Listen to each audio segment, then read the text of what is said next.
The Mamluk Sultanate, how enslaved warriors rose to rule the Islamic world. Welcome, devoted students of history, to Pages from History. Before we unfold this extraordinary tale of human transformation, please subscribe to our channel and activate the notification bell to accompany us through history's most fascinating chapters. Today, we explore the Mamluk Sultanate, where enslaved children rose from the auction blocks of foreign lands to command the mightiest empire of the medieval Islamic world. Remain with us until the final moment, for this story challenges everything we assume about power, freedom, and destiny. First, chains of destiny and the slave markets. The story of the Mamluks begins not in the palaces of Cairo, but in the windswept steppes of Central Asia and the mountain villages of the Caucasus. Young boys, some barely 7 years old, were torn from their families by raiders or sold by desperate parents facing starvation. Slave merchants transported these children across vast distances, through treacherous mountain passes and endless desert routes toward the markets of the Islamic world.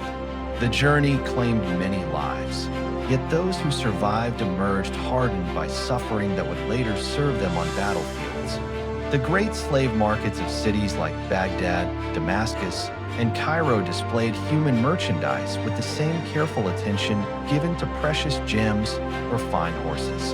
Buyers examined teeth, tested limbs for strength, and assessed the spirit behind young eyes for signs of potential greatness. Wealthy patrons sought specific qualities in these boys, preferring those from Turkic or Circassian backgrounds known for producing exceptional warriors. The Kipchak steppes provided particularly prized specimens whose nomadic heritage had already instilled horsemanship and martial instincts. Islamic law permitted the enslavement of non-Muslims captured in war or purchased from beyond the boundaries of the faith. These young pagans and Christians thus entered a legal system that would simultaneously constrain and elevate them beyond imagination. The Ayyubid sultans of Egypt pioneered the systematic acquisition of slave soldiers to create military forces loyal only to their purchasers. Unlike free soldiers with tribal allegiances and family interests, these Mamluks owed everything to their masters alone. Each boy purchased by a sultan or powerful emir received not merely an owner, but a new identity within the elaborate hierarchy of Mamluk society. Their birth names vanished, replaced by Arabic names that erased their pagan past and incorporated them into Islamic civilization. The transaction that transferred ownership simultaneously began a transformation more profound than simple servitude could suggest. These children would receive education, military training, and religious instruction that elevated them above common slaves. Newly purchased Mamluks entered the citadel complexes where their training would commence under the watchful eyes of experienced soldiers and religious scholars. The stone walls that confined them also protected the investment their owners had made.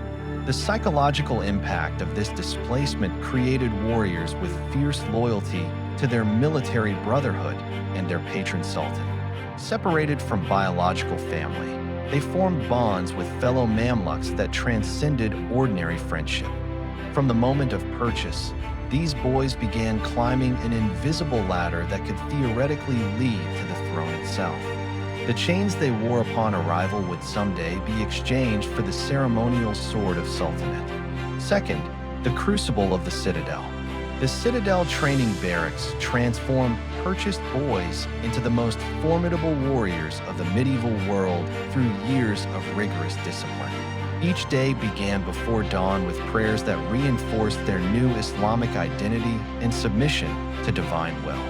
Physical conditioning consumed the morning hours as trainers pushed young bodies beyond perceived limits of endurance and strength. Running, wrestling, and exercises designed to build the specific muscles needed for mounted combat filled every moment.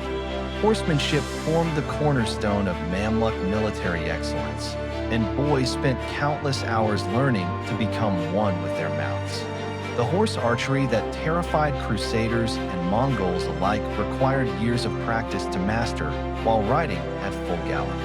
Weapons training progressed through careful stages, beginning with wooden practice, swords before graduating to steel that could take lives. The curved saber became an extension of the Mamluk arm, its techniques passed down through generations of warrior teachers. Archery instruction developed the composite bow skills inherited from Central Asian nomadic traditions and refined through Islamic military science. A trained Mamluk could loose 12 arrows per minute with deadly accuracy while controlling his horse through leg pressure alone. The lance and mace received equal attention, for battle demanded proficiency with multiple weapons depending on circumstances and opponents. Each Mamluk learned to assess battlefield situations and select appropriate arms instantaneously. Beyond physical training, Mamluks received education in Arabic language, Quranic recitation, and the basics of Islamic jurisprudence and theology. These lessons transformed pagan captives into Muslim believers who saw their military service as religious duty.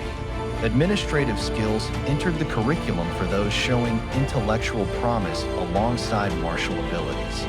The Mamluk system required soldiers who could govern provinces, manage treasuries, and conduct diplomacy as effectively as they wielded swords. Social bonds formed within training cohorts created lifelong alliances that shaped political careers and determined succession struggles for generations.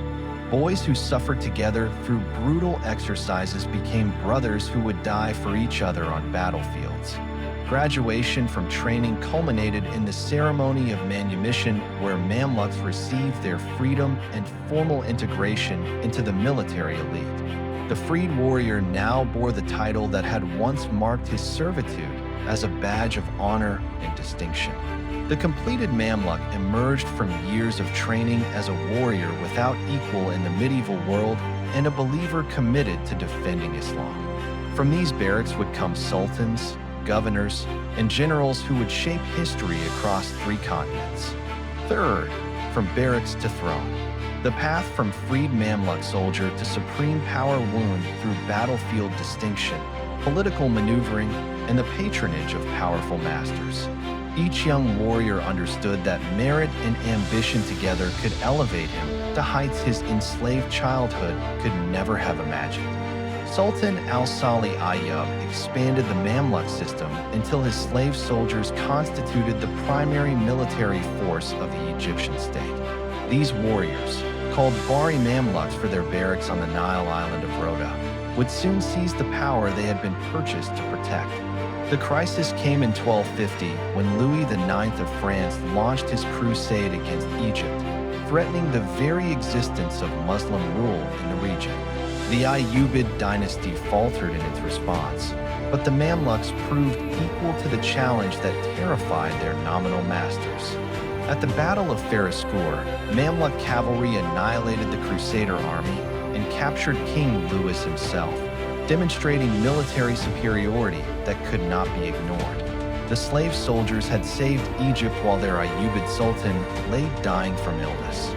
Shajar al-Dur, the widow of the deceased sultan, briefly held power before the Mamluk general Aybak claimed the throne as the first sultan of the new dynasty. The transition from Ayyubid to Mamluk rule occurred with remarkable speed once the warriors recognized their own collective strength. The early Mamluk sultans faced constant challenges to their legitimacy from those who questioned whether former slaves could rightfully rule free Muslims. Yet their military prowess and administrative competence gradually silenced critics who preferred effective governance to noble bloodlines. Succession in the Mamluk system followed patterns unlike any other monarchy, for sons of sultans rarely inherited their fathers' thrones. Instead, the strongest and most politically astute Mamluk commander typically seized power through force or manipulation. This meritocratic element distinguished the Mamluks from hereditary dynasties and ensured that weak rulers rarely survived long enough to damage the state. The throne belonged to whoever could take and hold it through military and political strength. Factions formed around powerful commanders, each Mamluk cohort supporting its own candidate for power in the endless competition for supremacy. These struggles produced frequent violence, but also prevented the stagnation that afflicted hereditary monarchies. The internal politics of the Mamluk court resembled a continuous military campaign where alliances shifted and former allies became deadly enemies overnight. Survival required constant vigilance, and Sultanate demanded the elimination of all serious rivals. Despite the violence inherent in their succession system, the Mamluks maintained institutional stability that preserved their state for over 2.5 centuries. The system that brought slaves to thrones proved remarkably durable against both internal chaos and external threats. Fourth, defenders of Islam and builders of empire. The Mamluk Sultanate reached its zenith under rulers who combined martial excellence with administrative genius and genuine religious devotion. Sultan Baybars, himself a former slave from the Kipchak steppes, embodied these qualities more completely than any other Mamluk ruler. Baybars confronted the Mongol menace that had destroyed the Abbasid Caliphate in Baghdad and threatened to extinguish Islamic civilization entirely. At Ain Jalut in 1260, his Mamluk army achieved what no other Muslim force had managed, defeating the supposedly invincible Mongol war machine. This victory transformed the Mamluks from usurpers of the Ayyubid throne into saviors of Islam celebrated across the Muslim world. The former slave who had once been sold in the markets now stood as the champion of the faith against history's most devastating conquerors. The Crusader states that had occupied the Levant for 2 centuries fell systematically before Mamluk armies led by Baybars and his successors. Fortress after fortress surrendered or was stormed until the final Crusader stronghold at Acre fell in 1291. Mamluk sultans established themselves as protectors of the holy cities of Mecca and Medina, a role that conferred tremendous religious prestige upon former slaves. The title servant of the 2 holy sanctuaries adorned sultans who had once been sold like cattle in foreign markets. The Abbasid Caliphate, destroyed by Mongols in Baghdad, was reconstituted in Cairo under Mamluk protection as a source of religious legitimacy for the Sultanate. These shadow caliphs possessed no political power, but provided spiritual sanction for Mamluk rule. Military technology advanced under Mamluk patronage as sultans invested in the finest weapons, armor, and siege equipment available in the medieval world. The armories of Cairo produced equipment that equipped armies across the Middle East and North Africa. Diplomatic relations extended Mamluk influence far beyond their territorial boundaries as European and Asian powers sought alliance with the dominant Muslim state. Ambassadors from Byzantine emperors, Mongol Khans, and Italian merchant republics crowded the Cairo court. The Mamluk system of provincial administration created effective governance across territories stretching from Nubia to Syria and from Libya to the Euphrates. Former slaves now ruled as governors over ancient lands whose histories stretched back millennia. Infrastructure projects including roads, bridges, and caravanserais facilitated trade that brought wealth flowing into Mamluk treasuries from 3 continents. The commercial networks of the medieval Islamic world centered increasingly on Cairo under Mamluk protection. The Sultanate reached its maximum territorial extent and international prestige during the 14th century, a golden age for the slave dynasty that had once seemed impossible. Former captives now commanded the respect and fear of emperors born to purple. Fifth, the golden age of Mamluk Cairo. Cairo under Mamluk rule transformed into perhaps the most magnificent city in the world, its skyline defined by minarets, domes, and palaces built by former slaves become kings. The architectural patronage of successive sultans created monuments that proclaimed their power and piety across centuries. The great mosque complexes combined religious function with educational institutions, hospitals, and charitable foundations that served the urban population. Sultan Hassan's massive mosque, begun in 1356, demonstrated Mamluk ambition through sheer scale and decorative magnificence. Skilled craftsmen from across the Islamic world gathered in Cairo to serve sultans whose commissions offered wealth and prestige beyond any other patrons. Metalwork, textiles, glass, and ceramics produced in Mamluk workshops set standards of excellence throughout the Mediterranean and beyond. The citadel complex expanded under each successive sultan until it constituted a city within a city, housing government, military, and royal residential functions. From these heights, rulers who had once been slaves looked down upon the teeming metropolis they now controlled. Commercial life flourished in the great bazaars where merchants traded goods from China, India, East Africa, and Europe under Mamluk protection. The spice trade particularly enriched Cairo as Asian products flowed through Egyptian ports toward hungry European markets. Intellectual life thrived as the Mamluks patronized scholars, poets, historians, and scientists who made Cairo the cultural capital of the Arabic-speaking world.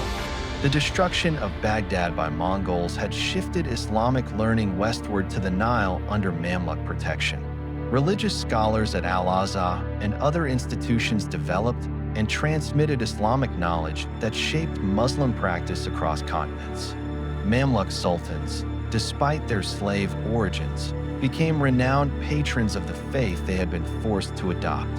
Daily life in Mamluk Cairo pulsed with energy as diverse populations including Arabs, Turks, Circassians, Greeks, Armenians, and Jews interacted in the cosmopolitan streets.